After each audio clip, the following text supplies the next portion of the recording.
So, have you noticed this new visual trend that's kind of been popping up everywhere? You know the one. It's like a digital sanctuary, full of soft light, cozy textures, and just this deep sense of calm. Well, today, we're going to dive into how and why creators are designing what they're calling the emotional safe space. But first, let me ask you something. With the endless scrolling, the constant pings and notifications, all that noise, where do you actually go to find a moment of peace? Is there any corner of the internet that really, genuinely makes you feel safe? Just hold on to that thought. Let's be real. Our digital world can be a pretty overwhelming place. It's loud, it's chaotic, it's always demanding your attention. So it's really no wonder that there's this growing movement to carve out these little intentional spaces for quiet, for comfort, to just get away from all the noise. And that brings us right to the main idea here, the emotional safe space. Now, this isn't a physical place you can go to, it's a visual environment that has been so carefully put together. The entire goal is just to use images and colors and light to make you, the viewer, feel that sense of peace and comfort and, well, safety. Okay, so how does this actually work? How is this feeling created? Because it's definitely not random. Oh no, there's a very specific visual formula going on here. So let's break it down. Let's look at the anatomy of what makes these spaces feel so darn comforting. What's absolutely fascinating is the language people are using to generate these images. This right here is a direct quote from a creative prompt. Just look at the words they're choosing. Gentle sunlight, warm, supportive. I mean, you can almost feel the calm just from reading the description, can't you? And this is basically the recipe, the core ingredients you see again and again. The light, it's always soft, almost cinematic. The colors, always pastels, warm neutrals. You've got cozy textures, think blankets and cushions. And then the objects are always these symbols of self-care, right? Candles, plants, a warm cup of tea. It all comes together to create this one very specific mood, supportive peace.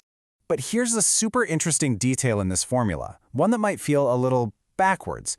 In a lot of these images, there's a person there, but you never ever see their face. So why is that? Why would removing the person from the picture actually make it feel more personal? Check this out. On one side, you have a prompt describing a very specific person. But look at this shift on the other side. It deliberately says to hide the face and instead focus on the hands, the cup, the feeling. It completely shifts the focus from, I'm watching someone else be calm, to, hey, this could be my moment of calm. It's a clever psychological trick, really. It's all about viewer projection. Without a specific face to look at, that person in the image becomes an avatar for, well, anyone. It becomes this open invitation for you to mentally step into that serene space and feel that comfort for yourself. And this goes way beyond just creating a few comforting images here and there. Nope, these elements are being stitched together to build entire online brands, entire channels, all dedicated to this one feeling of emotional safety. You can build a whole identity from this aesthetic. And here is the actual blueprint. We pulled this straight from the creative prompts. It all starts with the core idea, comfort. Then that idea gets a name, an identity, something like felt by her. Then you create the content, animations, looping backgrounds that constantly delivers that feeling. And finally, you wrap it all up with a thumbnail that's a direct invitation. You're safe here. It's a complete, cohesive strategy from top to bottom. So what's the big picture? When we zoom out, what does this whole trend really tell us about where our digital culture is at right now? Because it's for sure more than just a passing style. And here's the main takeaway. This isn't just another aesthetic, like cottagecore or something. It's actually becoming a new unspoken language.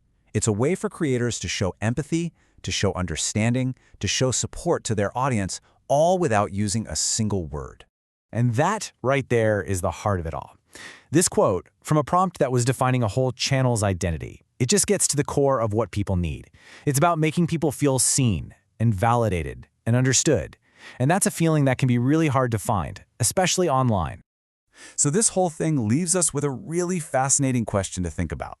If we've managed to develop a visual shorthand for something as complex as safety and comfort, what's next? What other human emotions are we learning how to communicate and how to feel just through carefully crafted visuals?